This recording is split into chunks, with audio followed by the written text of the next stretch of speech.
Good morning, Impala. See if you start up.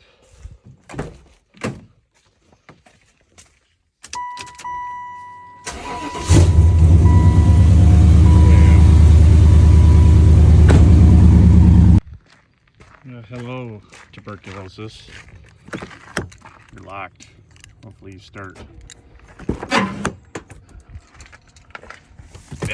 Been a couple weeks.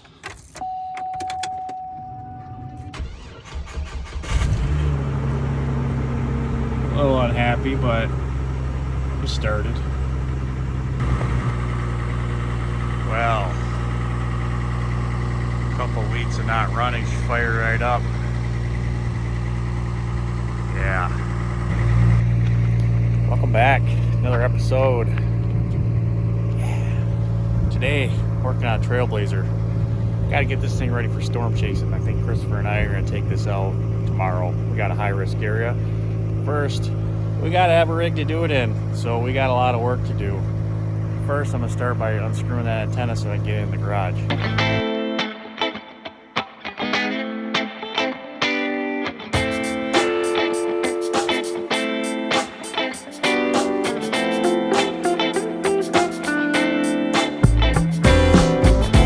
Well, back in the garage, and it's a balmy 10 degrees outside.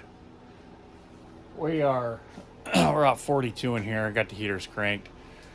We're gonna let this popsicle melt here a little bit and kind of go over what we need to go over with it. So, as I mentioned, we're gonna go storm chasing, and here's a graphic.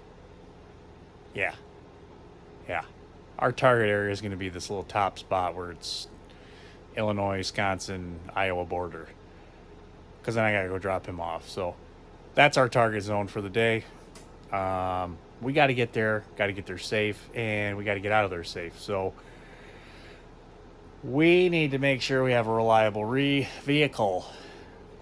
Now, some of you might have recalled this Trailblazer. Originally bought it for my daughter, and then it was $300, and then she decided that she wanted another route, so I kept it, and I made it a storm chasing vehicle. It's my $300 storm chasing vehicle. And yes, I've driven it all over the country already. And yes, I've driven it in really bad thunderstorms, hailstorms, you name it. Here's the clip. See? Hopefully we can find worse than that tomorrow. Anyways, what do we got to do to this thing? Well, let's dive in and show you. Well, number one, what I got to address is we got a power steering line that's got to go on. If you guys were on the live yesterday, you heard me talking about that. We got a power steering leak, and I tried fixing it. I really didn't do it on camera because I was just like, yeah, it's going to be a quick fix. Nope. So we got to fix the power steering line. Second, I am going to do a full walk around this thing just to check the vitals and make sure everything's good and it's good to go, because why not? We're going on a long trip with it, so we want to make sure it's all good. Third, check tires all the way around. Check the spare tire, make sure that thing goes down, goes up, because these things have a tendency not to do that, and I don't want to have a flat tire somewhere and be stranded. And then I gotta go through, make sure our warning lights are all working still properly, because it's been a long winter and stuff corrodes in the winter, and you never know. I took the hail rack off. I don't think we're going to need the hail rack, but I think I want to reinstall the lights back into their original position and get the cell phone booster on there, because we need the cell phone boosterage is where we're going. And then we're going to go through and, give her a little TLC. Her, the door's a little loose. Clean her up. It's kind of got my winter grime all over it. Clean it, make sure it's all good to go. If I'm adamant, I might put some paint or something on these spots to keep them from going any further, but and then what? I don't know. So with that, we kind of got a rough list of stuff that we got to do. It gets us an idea. Priority number one, of course, is just going to be power steering because I have absolutely none. It was forcing it to get in the driveway here. So that's going to be number one. I did buy the whole high pressure line. I'm just going to do the high pressure side. Unfortunately, it's going to be removing that whole power steering pump, which it's fine. It's fine if we got to do a power steering pump, because I got one on the shelf here that I bought because I originally thought the power steering pump was going bad before I realized it was just a leak. So no. Then when I found out it was a leak, I thought it was just the low pressure side, so I replaced that one and fixed that one already. But then the high pressure started leaking too, or they were combinating. I don't know. Okay? It was one of the two lines that was leaking. I already did the low pressure. Now we're going to do the high pressure and see if that works. And if not, I'll just buy power steering fluid and put it in like when I need to, because that's about where I'm at. So let's get into that. So we'll go ahead and pop the hood here. And power steering reservoir is over on this side. The lines run down by the tensioner pulley. You can kind of see the one that I replaced on the low pressure. High pressure is that other one on the back side there. It comes down this side, comes up, snakes around the fan here, comes up and over, goes through there, goes down, and goes down somewhere in there. So I know we're gonna end up having to take this front tire off. Yay. But I'm gonna get some PB Blast and I'm gonna soak on those, fittings just to make sure they're good to go, and then we'll see what we got. All right, so we got the wheel off, and if you get in here under the power steering rack, you can see where the lines are. I got them already sprayed down with some Croil. There's an 8mm bolt that's got to come off out of that, and then get the lines off. While that's soaking down, we're gonna come back up top. We gotta remove the air box and I think the windshield washer pump, and we gotta try to get to getting this power steering reservoir off. And yeah, we'll see if we can just snake the lines through and get it and go from there. So you pull the old air box off. It's got the one sensor over there, of course the hose clamp, and then we got the weird screws here, and then you move on to taking off your windshield washer reservoir, a couple 14mm, and loosen those up and get them out. Hopefully this thing is not spinning underneath there. It kind of feels like it might be, but loosen that one. There should be another one right down in here, and we should be able to pull this whole thing off. I'm just going to set it off to the side because I don't want to unhook the lines, but if you do have to unhook the lines, you leave those in there. You just remove the two connectors, one's for the rear squirter, one's for the front, and then you just can actually pull the lines off. But if you're full, you're gonna leak it out. So we're just gonna set this off probably up there for right now. So let me get this off and be back.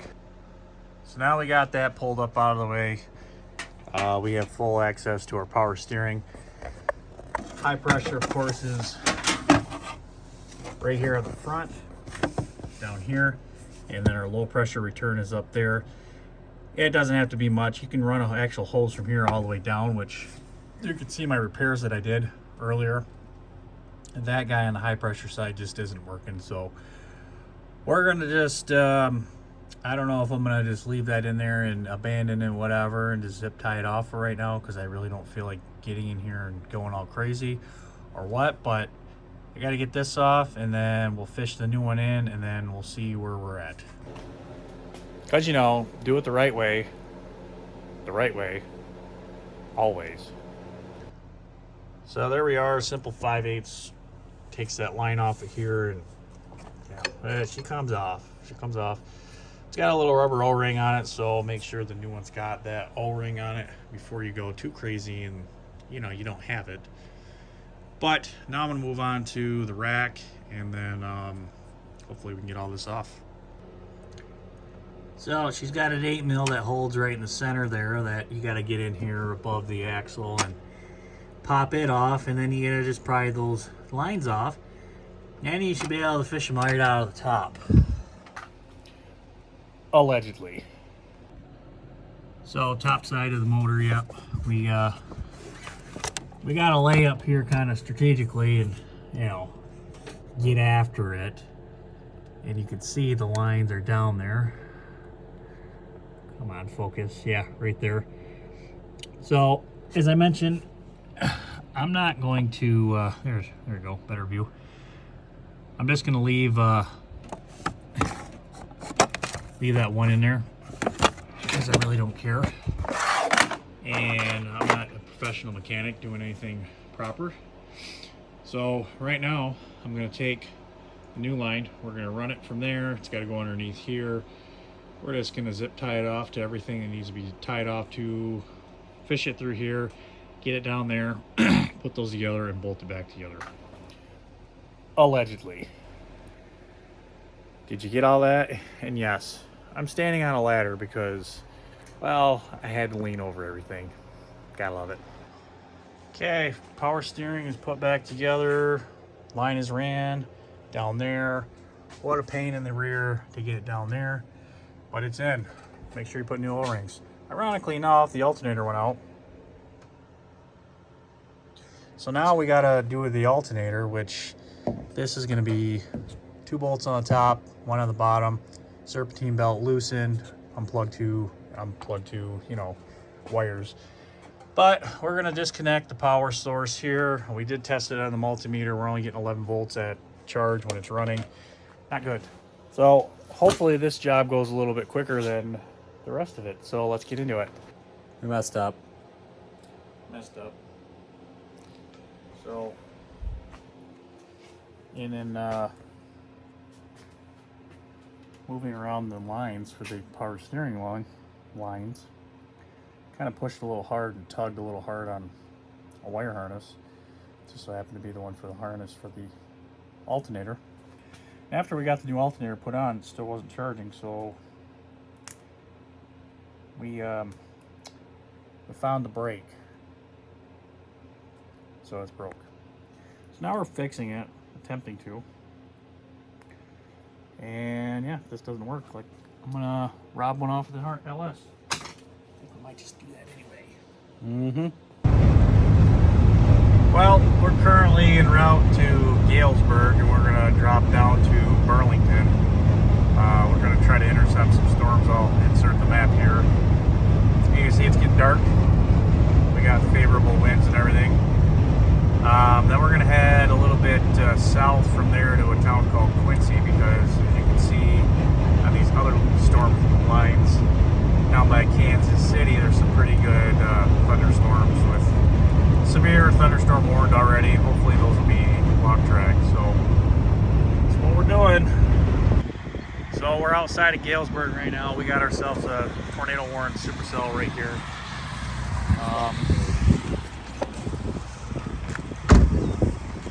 You can see the mezzo. It is radar indicated at this point. It's moving directly towards us, so we're gonna keep some eyes on it, chase this one here a little bit, see what ends up happening, comes of it. It looks like it might want to drop a funnel cloud right there to the left, but it's definitely, looks like it's gaining strength. So that's currently our next storm we're heading to. It's down there if you can kind of see it. So that one's tornado warned. Hopefully we get there in time. It's still about an hour away.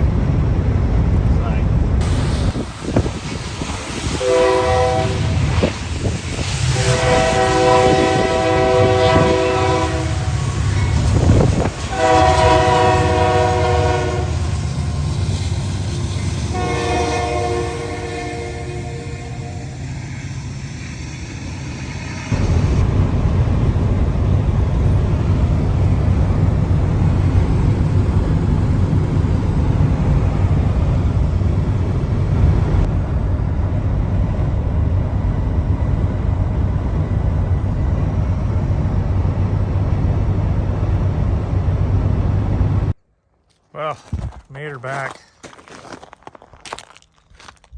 She done did her. 1,500 miles storm chasing. Have one little issue. Brakes are squealing on the front. I think these little keepers there are rubbing somewhere. But all in all, not bad. So, not too terrible. I can get that taken care of, fixed and whatnot here relatively soon. Upcoming video, but it's gonna do it for this one. We did alternator, power steering pump, and went storm chasing. 1,500-mile round trip and a $300 Trailblazer. Yeah. Thanks everyone for watching. If you're curious on the storm footage and whatnot, it was on a live, but I am gonna post another video on the other channel, so go check that out if you're interested. Thanks everyone for watching. We'll see you next time.